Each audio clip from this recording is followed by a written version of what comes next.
Oggi in Consiglio regionale abbiamo approvato la norma stralcio sulle funzioni comunali nel rispetto degli accordi assunti con tutti i soggetti coinvolti e grazie a un lungo lavoro condiviso. Lo ha detto il consigliere regionale del PD Vincenzo Martinez, presidente della Quinta Commissione, a margine del voto della legge che modifica le funzioni comunali.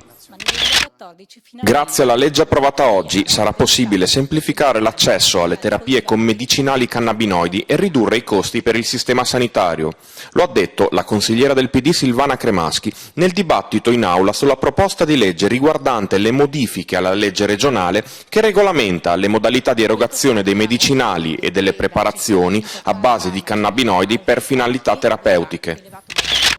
In occasione della morte drammatica di Giulio Regeni, a seguito delle torture in Egitto, ritengo necessario che la nostra Regione si faccia promotrice di un voto al Parlamento e al Governo affinché affianchino la richiesta all'Egitto di verità e giustizia per Giulio Regeni, accelerando i tempi per l'approvazione in via definitiva del provvedimento volto a inserire nell'ordinamento giudiziario italiano il reato di tortura. Lo ha detto la consigliera regionale del PD Silvana Cremaschi nel suo intervento in aula in occasione della presentazione del voto alle Camere. Che la nostra rete idrica perde, ma mi pare un attacco preventivo, privo di presupposti reali, quello avanzato dalle associazioni di categoria degli industriali e degli artigiani su una norma con importanti aspetti innovativi, il più significativo dei quali riguarda la definizione in norma dell'iter di approvazione dei progetti con una significativa riduzione dei tempi. A dirlo è il consigliere regionale del PD, Vittorino Boem, presidente della Quarta Commissione,